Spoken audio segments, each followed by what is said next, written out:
Coming to you live from the Business RadioX studio, it's Franchise Marketing Radio, brought to you by IDS, an award-winning digital marketing agency that delivers integrated marketing solutions for franchisors, franchisees, and franchise development teams. Learn why over 75 brands depend on IDS's team of dedicated marketers and client service professionals to deliver a strong ROI on their marketing investment. Go to idsfranchisemarketing.com for a complimentary digital audit and consultation. Hello, everybody. Welcome back to another episode of Franchise Marketing Radio. I'm your host, Rob Ganley. And today we have a remarkable guest. I know I say that every time. I don't always say remarkable, though, but definitely a remarkable guest. And it's great to have her here. She is the CEO of Dog Training Elite. Today, we are happy to have Betsy Feaster. Welcome to the show. Thank you, Rob. Happy to be here. It's great to have you. So I was telling you earlier that I wanted to start with how you wound up, because your journey is interesting. I love this journey because it's a very honest one, and I think you're the right person for the job because of the journey. But tell us about how you went from being, in the U.S. Air Force all the way to CEO of Dog Training Elite, because the journey is kind of interesting. So I want to start there. Yeah, thanks. Like my husband and I joke about it. We call this Betsy version 3.0. So it's probably Betsy version 3.1. Yeah. So I started, as you mentioned, in the Air Force. I'm a big believer in serving for our country. So I did about 10 years in the Air Force in an organization called the Office of Special Investigations, where we ran counter-espionage, counterterrorism, and then criminal investigations. So if you're familiar with the show NCIS, it's the NCIS version of the Air Force. So it was super cool. It was like... really, really fun and very rewarding. So I went to Iraq and to Afghanistan in that capacity. And my husband, after about 10 years, he was like, okay, well, sort of, I'm tired of you not being here, right? Because after September 11th, the demand on our deployments was pretty high. So I said, okay, that makes sense. I love you. Probably good that we're together. And we're still married. We've been married for 22 years. So after that, I went to a recruiting conference, and I was fortunate that I got an interview with ExxonMobil. And in ExxonMobil, it's a good segue from the military. It's very, it's very process oriented. There's a structure in place. It was a good way for me to move from the military to a corporate environment. And I was very fortunate there. I happened to, meet the right people and work as hard as I could. And I became an executive in about 3 years. So I ended up working at ExxonMobil for another 10 or 11 years. I was an executive for, 75% of that time.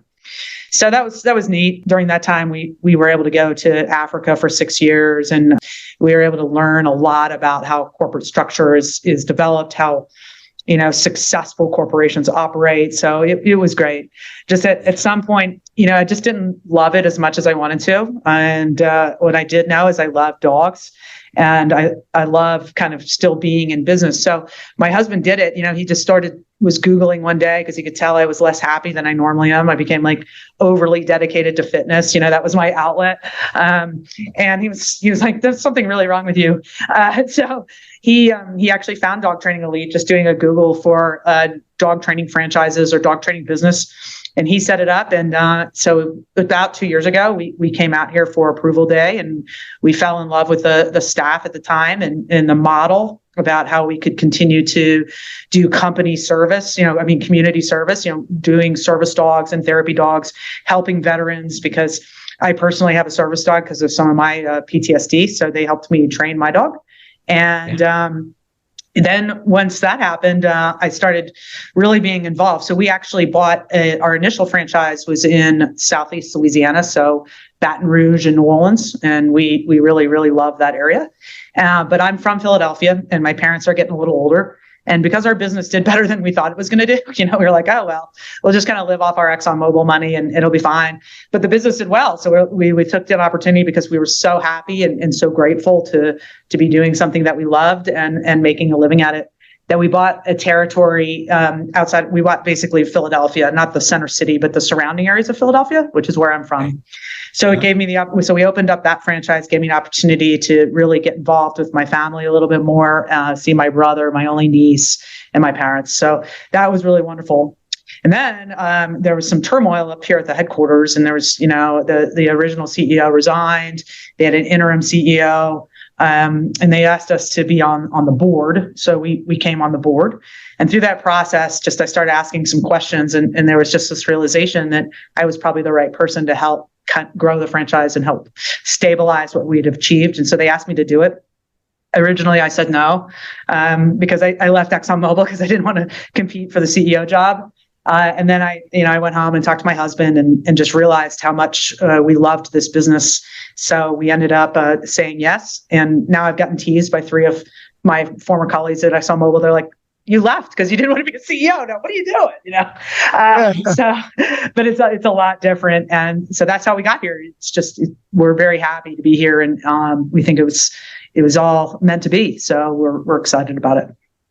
Yeah, well, I know the difference.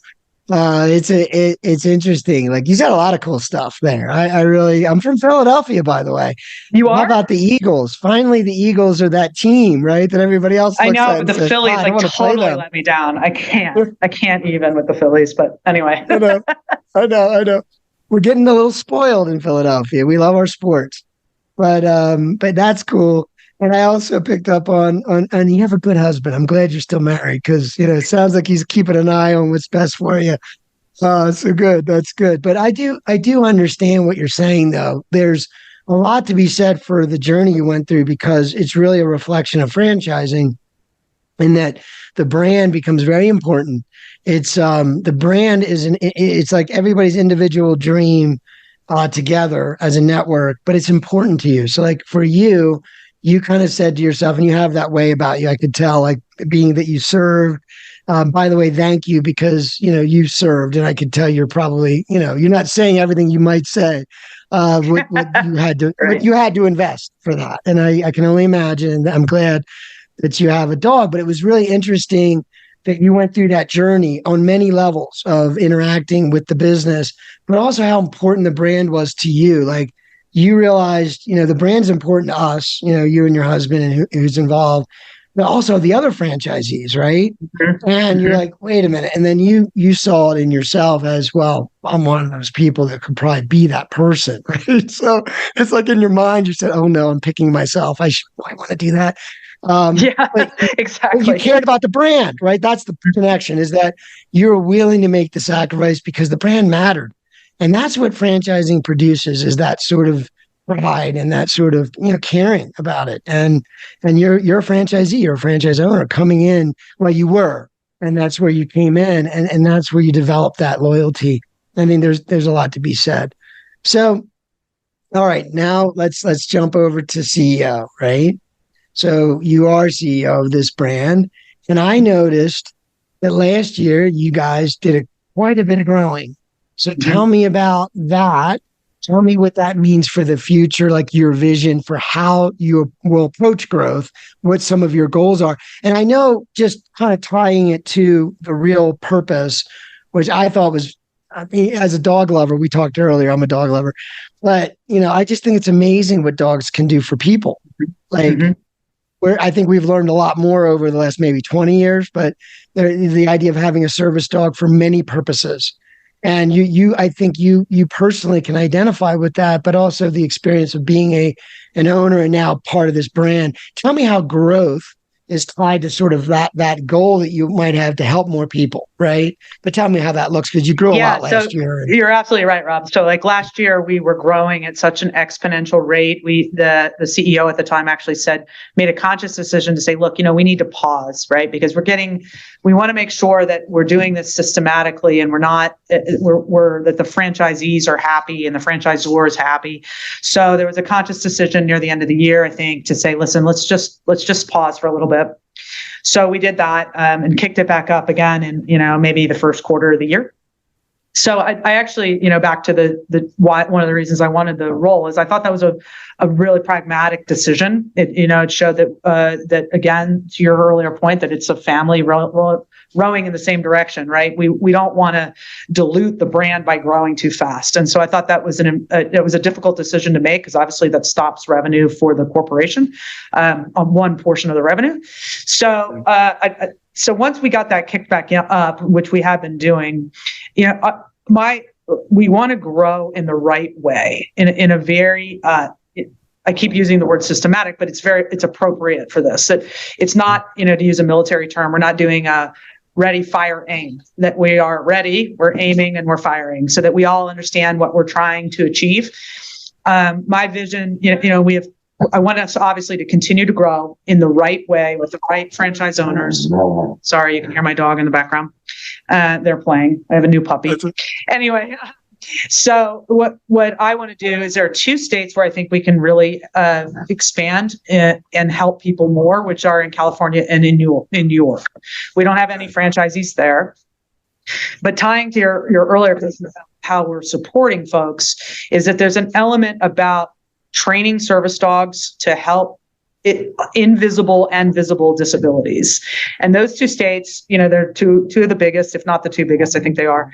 We really need to be able to broaden that to help more people, because there's this tendency especially after COVID, right? A lot of people got dogs. It was easy for us to kind of fill that gap. But really now what we want to do is, because of COVID and some of the potential mental health issues that came out that resulted from it, we want to be able to help people with anxiety, people with, psychological concerns. Stevie, stop it. Sorry.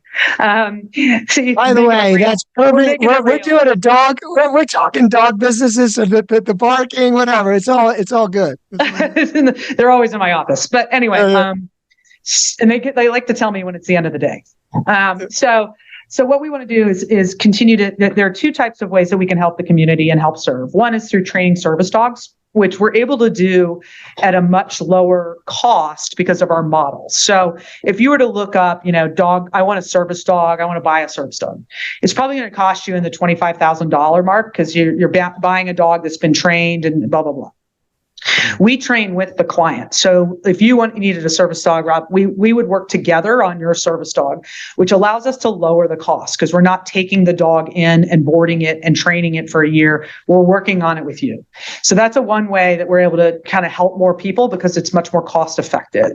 The second way is we train therapy dogs. So we train dogs that can go out into, rehab centers or the VA and start helping people, just by petting a dog, right? Like just kind of feeling better, because there's an element of the dog, obviously I'm very biased, I'm a dog person, but that can at least calm your anxiety just by hanging out and having a dog sit in your lap. So we train dogs to go do that. We also do some autism support and things with children that really need, kind of the soothing effect. And also, back to your earlier comment about the capability of dogs, it's pretty cool.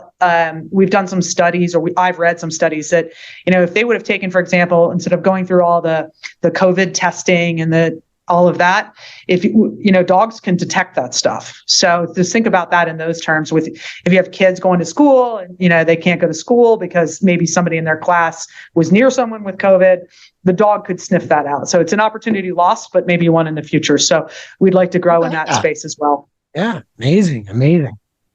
It's very interesting. That was a long answer, sorry, which was distracted. No, by but you kind of, puppies. I wanted to dive deeper into the service dog part. So tell me a little bit about, let's talk about the business model a little bit, right? Mm-hmm. You're a local owner. You're focused on training service dogs for individuals and for organizations. Tell me a little bit more. How does this work in terms of, well, there's 2 parts. The first question is more on the business side. So let's just talk about the revenue streams and what makes your model a little unique, other than the fact of what you just said, which is helping people in a way that I think is really rewarding. But tell me more about what makes your model a little more unique, and what would you compare it to in terms of other models, other brands that might be similar? I mean, maybe you're totally unique, but help differentiate your training business from others? Yeah, I think we're kind of a niche service in the dog training world because we are mobile, right? So the model is we're able to bring on franchisees at a lower cost. There's not brick and mortar that's required, right? You can come in, you can have your own car, and you can go out and start training dogs. And that's what we like to do. We like to have people building that relationship between the dog and the client and the handler, right? The dog, the client, and the trainer. So we're going to your house and we're doing it on your schedule. So if you're doing radio shows all day and you can only do it at 7 p.m., then we're going to go ahead and schedule that training session at 7 p.m. We'll be there, and we'll work with you for an hour. Okay. So the most similar, and then after you finish that kind of private in-home session, we do group classes to help the dogs socialize with each other and get the handlers a little bit more confidence in working in, the park, doing off-leash recall and things like that. So the most comparable thing would be, kind of a mobile dog groomer or, anything where you don't have to have a facility and you're going to people's houses and they're trusting you and you're developing that relationship with something that is so valuable to them with their family pet. Yeah. So that's what makes us a little different. Most dog trainers are, in facility or, what we call board and train. You drop your dog off for 2 weeks and then you come pick them up and we've done your obedience, for example. So that's our niche market. That's what separates us from other dog trainers. But there are some similarities in other business. The way that, from putting on my ExxonMobil hat, right, as a franchisee, like I said, since we're mobile, it's very low initial capital investment. So you're able to, your margins are high, right? Because you're not really spending on anything else other than, your marketing fees and things like that. So we're able to bring in, like we were talking about veterans, folks that, might not have $5 million in the bank, but they have a desire to go out and put in a little sweat equity and make it happen. And so that gives opportunities for, lower, I don't want to call us a low cost franchise, but it's lower than, other franchises that might be comparable. Right. Yeah. Well, and so tell me a little bit about, let's dive in because you said niche and I feel like it is too. Like I don't claim to know all 7,000. I think there's around 7,000 brands. Come on, Rob, this is your radio show. I'm going to start teasing you about it. Yeah, I should know every brand. No, I don't know every brand, but I know a lot. And I feel like yours is unique. So tell me a little bit about, I've been hearing a lot about mental illness being epidemic proportions. Like it's worse than we might detect. Some of us might be closer to it and agree, but I don't necessarily notice it versus say 20 years ago. But that's what I hear is that people are struggling, right? And COVID was a big driver. And then there's other things going on in our world today. So you have this. What I'm really getting to is what are the drivers for your marketplace? And I feel like that's a big one because it's also one that we don't talk about. We don't market about. Like that's the beauty of a model like yours where it's like, this massive demand, but I don't think people are connecting yet. Like that this having a service dog could be game changing for you versus every other option that you might be pursuing, which is taking drugs or doing this or doing that. Reality is, this is information they probably not everyone's aware of. Yet we have this big problem of mental illness. Tell me how this connects. Like when you're talking to someone about the opportunity, what does that marketplace look like? Is that one of the drivers? Obviously, veterans is a big thing. Unfortunately, we tend to we're having issues in the world today. So I'm thinking more of our veterans are affected.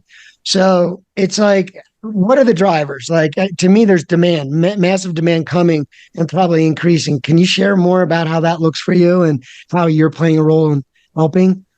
Yeah. So, I mean, the number of folks that have had, the kind of the anxiety issue about after COVID and there are two ways that we're able to help. To me, that's a big area that I want to be able to help with because folks are, the social anxiety piece is grown significantly. So we want to go after, that comes off wrong. We want to be able to help folks in that space be comfortable going to school again or be comfortable. And a dog can do that for you, right?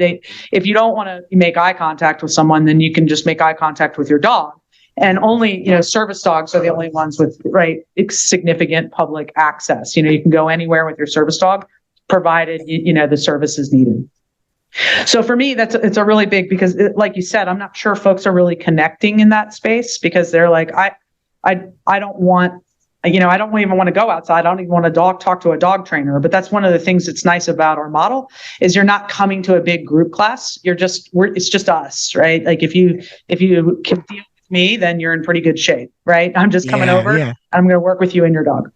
So that kind of invisible disability thing is a big one for us. The other thing that we've seen that through the COVID process is that dogs have developed significant anxiety, like what we call fear aggression. So because they haven't been able to go out and meet with other dogs and go to dog parks or do whatever, now they're afraid of people or other dogs, because, look, maybe it's a puppy you got, and you because of COVID or in the epidemic, you weren't able to have friends over and do all that, right? So now all of a sudden you're out and you're having friends over, and you have a German Shepherd who's incredibly territorial. So we can help folks in that. We like to focus on that as well. Make your dog get through COVID, right? The PTSD associated with the disease, with the epidemic, hits both people and puppies. So I've never heard that, but it makes total sense. And yeah. In Philly, I had it a lot. It was wild. Yeah, interesting. Yeah, no, I've heard a lot about service dogs too. Just as I said, the original reason for the question is I feel like I do a lot of work in senior care as well. Like I have some brands in that space. And one of the biggest things about that is just the lack of awareness. Like people don't talk about their problems. They don't know there's others to help them with that problem. That's what I'm saying. I feel like, yeah, man, like if you realize how game changing it was, like that's going to, like all of a sudden people are going to be like, we need you on 60 Minutes. Like I'm sure there's been stories, but the point is that having a service dog is not for like the extremes that we might have thought that they should be. I think it needs to be probably, well, I don't know how many tens of millions are affected by mental struggles, right? But that's the numbers they throw out. Everybody would benefit, right? So like that's a pretty big market. But it's all good. I've been a dog lover my whole life, so I feel like they're family members, and certainly can see where they've helped me, even not trained, by the way. My dogs were not very well trained, and I'm sorry to say I should have done a better job. That's okay. Now you know who to call. But when I get a new dog, which I plan, I'm going to be seeking you guys out. So hopefully no problem. You can come to Salt Lake and I'll do it for you. But it's kind of cool. Like I've had for example, I did a dog for a therapist that they just wanted to have a dog in their office. And there was a young child who hadn't spoken in several years because of a traumatic event. And so the therapist, I brought the dog in. The therapist and I stepped out to talk about how the dog would be used in the therapy. And the next thing you know, we heard the child speaking through the door to the dog. Now, it hadn't spoken in years. Yeah, like I almost started to cry. So it's just stuff like that. It's incredible. So hopefully we can get, some more exposure on what they can do so that we can help some more people. No doubt. That's exactly my point. Yeah, I just think people need to understand better and you got to keep sharing the impact. Yeah, that's a great story. Thank you. Thank you for that. Yeah, you're welcome. I think I have some sorts of stories. The stories are like the questions I usually circle back to. So let's talk about veterans a little bit. Obviously this is near and dear, being one. You're a veteran, and thank you again for the courage and your heart. Look, we all know the decision that you made to defend the things we care about as Americans. So thank you for that. But thank you. Going into November, we're celebrating a little bit with Veterans Day and stuff. Mm-hmm. Tell me a little bit about, where you're zeroing in on maybe that aspect, service dogs for veterans. How does that work? How do you work with a veteran? How do you assess what they need? Is there different levels of what they need? So the most common thing that we do with veterans is, the PTSD thing is tough. So a lot of what we see consistently is folks so first of all, we try to promote, or we try to go to the Veterans Affairs, and we try to do all of that just because, like you said, it's near and dear to my heart. So given priorities, I'm going to choose to try to help the veterans and folks in need, not just veterans, folks that have been through really traumatic events or just need a buddy. But for veterans in particular, we see a lot with the PTSD is that folks are afraid of crowds. So, sorry. So the crowds, so what we're able to do is we're able to train a dog, a service dog, for example, to sit behind you. And we call it, check six. Well, I do because it's a military command. So we have the dog sit, right behind you, and so that people can't encroach on you. So that gives people a little bit more comfort in that, crowded environment. And the dog's just going to sit there and hold their position. And so that you don't feel somebody right up against your bag. So that's a very common thing. Or, orbit, where we teach the dog to kind of walk around you in a, not in a spastic way, but in a methodical way. So again, to create that space in crowds, because that's one thing out of Iraq and Afghanistan, kind of that the type of warfare was you never know who's next to you. You might get hit with they might be carrying a weapon or something versus more traditional Cold War type of military tactics. But so that's something that we do. We also do something. We also teach commonly with veterans what we call deep pressure therapy, where we teach the dog to lie down on top of you, and you can just and put their head, basically on your chest or on your shoulder. And when you're really feeling anxious because of some traumatic event, you're petting the dog, and the weight of the dog helps settle you down. So even the heavier, like my dog's 100 pounds, and he will do that. So so those are like what we would call the more simplified tasks that we can do.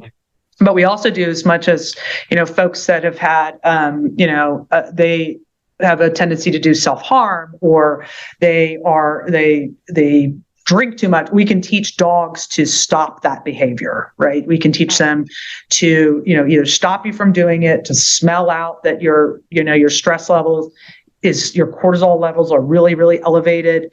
So that's what my dog does for me. When my cortisol levels are really, really high, he will nudge me out of the situation. He'll kind of annoy me until I back out of the situation and calm myself down. So dogs they can be persistent, right? And it's annoying. And you're like, I'm fine, get away from me. But they're like, you're not fine, right? You're getting really stressed out. So I'm going to get you out of this situation. So it can be from scent work to like I was talking about, physical tasks, to go fetch somebody if you're in trouble. They can do all of that. So it just depends on what the need is. We can generally train to fit that need, given the dog, right? I don't want to promise, I get a lot of calls from folks that's like, I adopted a 5-year-old mixed Chihuahua, pit bull, blah, blah, blah. Can you teach it to be a protection dog? I'm like, I can, but that's not a good idea. So in our process, we work with the clients to understand the dog and try to, if they don't have a dog yet, perhaps help them pick out the right dog for the need. How about that? Yeah, it was good. Clearly, yeah. Some dogs are made for certain things. It's funny that you brought that up about putting the dog on you like that. I remember I told you earlier I had labs when I started my last set of dogs that I had, and I loved that. I used to put Jake, who was my yellow lab, and he was chill enough to do that. So he would just chill on me, but he was so big. I'm not that big of a guy, so he would almost cover my entire body. And the feeling of that warmth and that weight I remember I just loved that. And I just did it because I liked it. I just like to pet my dogs on a cold day. But to say you connected that there's a real impact, I can vouch that, it was just something about that I loved. And it's funny that it actually had a medicinal it was actually specific to chilling you out because, I love my dogs. It's amazing that you mentioned all that because honestly, I didn't realize that. I didn't realize how sensitive dogs can be. But I've always heard their sense of smell is amazing. And it's like, what do they smell? Meat from 10 miles away. But it's more, they can sense you, like what's going on with you. They can smell it or sense it. It's amazing. So that's the veterans. So tell me, I got a 2-part question for you. I want to make sure that the audience gets a chance to hear this. Is sort of we've kind of talked a lot about how I think rewarding this can be. And clearly, if you're an animal person, you can be a business person too. But I think being an animal person probably is important. But what would you say is the ingredients you're looking for a business owner, for a franchise owner?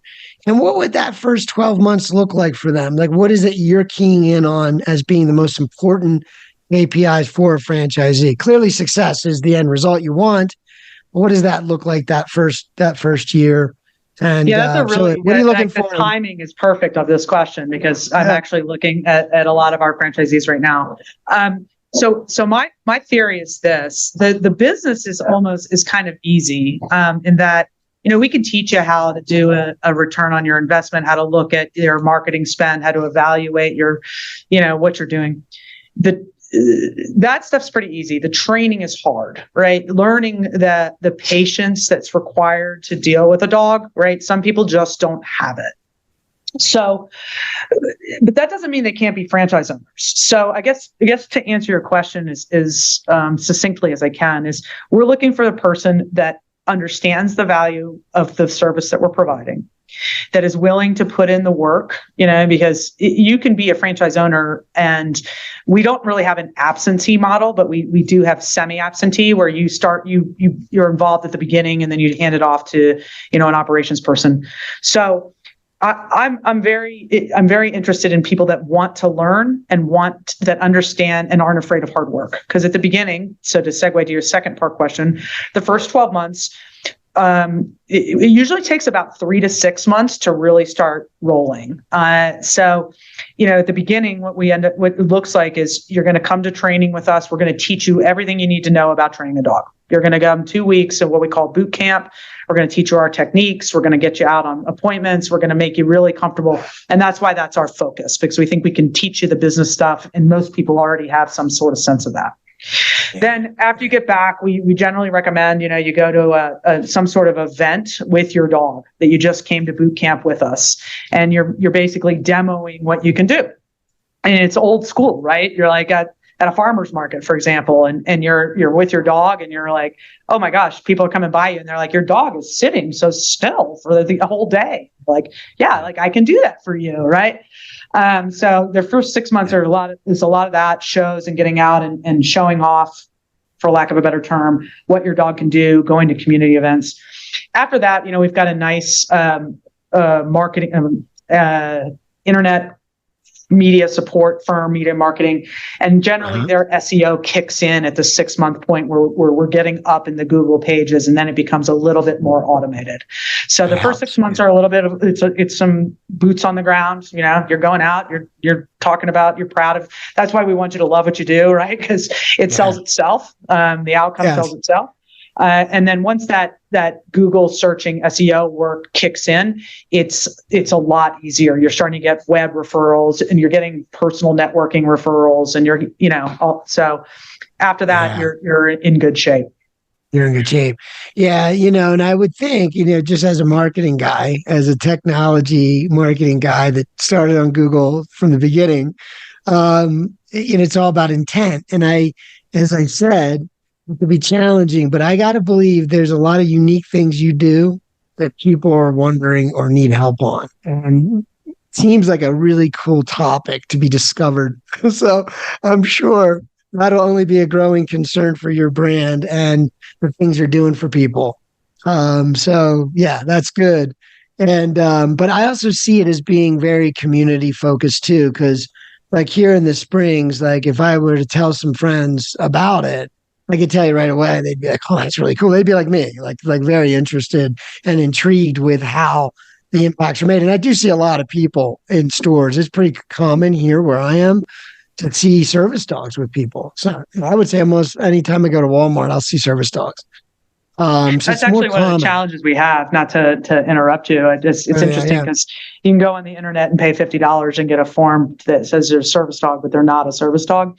And so actually, as a segue, Texas just passed a law that you get something like some exorbitant fine if it's quote unquote a fake service dog. So you don't want to do that, I guess. So sorry to do that. But I'm with you. I'm like, what is that? That's not a service dog. I can tell. They just want to go everywhere with their dog, but they just want to take their dog in. Yeah, for sure. Yeah, I got you. I could see people doing that. Yeah, well, no, that's good to know. And I think that's important distinction. And you know what? That's just too important. This stuff's too important. Don't use that. It's like parking in handicap spots. Yeah, it really is. It's like, why are you doing that? Come on, man. Have a little integrity with the process. Yeah, exactly.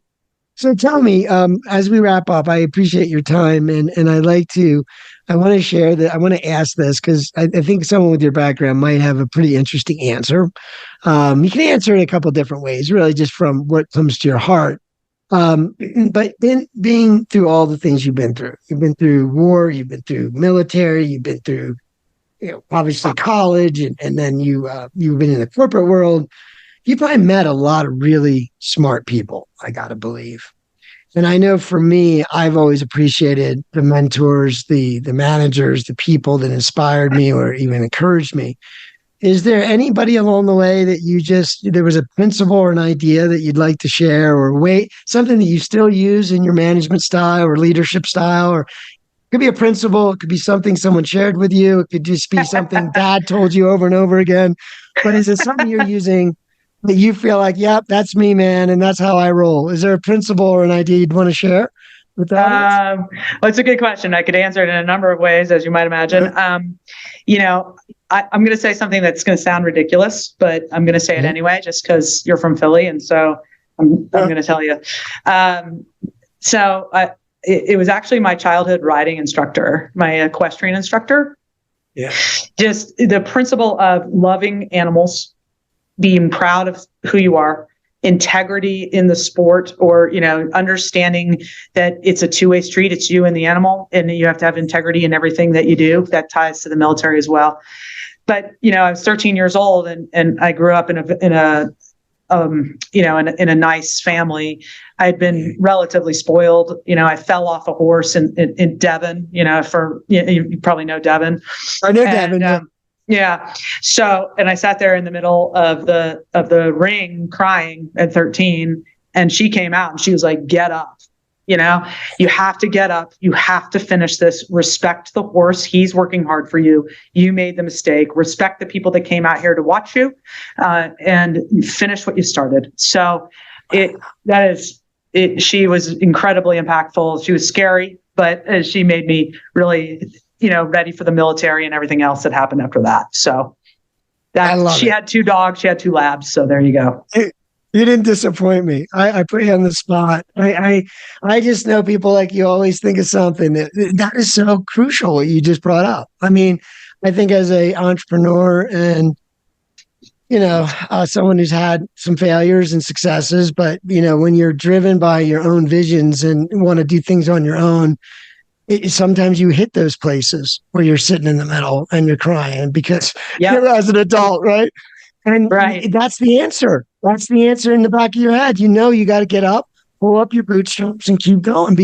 But you added something that I think is really important. There's an obligation to finishing strong, period. It doesn't matter how bad it might look or how embarrassed you feel. You have an obligation to finish, the obligation to what you're doing, your people, who you're working with, the audience, whatever. But that's an important distinction because it can be hard to finish. Especially if it's not going well, but you got to, and that's, but if you do, but look it's what the you military, got. it's ExxonMobil, it's everything. Yeah. And, my dad will be mad I didn't say him, but he was pretty amazing as well. But he didn't teach me the love of animals, so he didn't get that answer. He didn't get that. So there you go. Well, this is the dog. This is a dog interview, so we have to talk about that. So that's good stuff. I appreciate your time. It's been a total pleasure having you. Can you just share the website and make sure that everybody knows how to get a hold of you guys? And I know, and by the way, your comment earlier about controlling growth, I think that's so responsible, and that's why franchising works. Because it's like, let's take care of the ones we have. We're good. Okay, let's keep going. But that's why it works so well. So thank you for the integrity. But how can people get in touch with you guys, especially California, New York, if they happen to be? I know that's an area that you care about. So we do, yeah. Well, we care about everybody. It's just our growth opportunity. But it's very easy. It's dogtrainingelite.com. That's our website. And there are links to franchising from there. And also if you wanted to, just get some dog training. It's a good place to start. Generally, we have a map for where we're located, and if you go there, and you can always reach out to me from there as well. I appreciate it, and Betsy, it's been an absolute pleasure. And for the audience the audience can't see the dogs, but they're chilling with us. And this is my 10-week-old puppy. Yeah, 10-week black lab puppy, which I think are some of the cutest puppies in the world. So. Thank you, Rob, for making this so easy. And thank you for letting us spread our message. And I look forward to hopefully being able to talk to you again sometime. Oh, absolutely. Plan on it. Well, to our listeners, thanks for tuning in. And we plan on having more great stories here on Franchise Marketing Radio. And we look forward to talking again. And bye for now.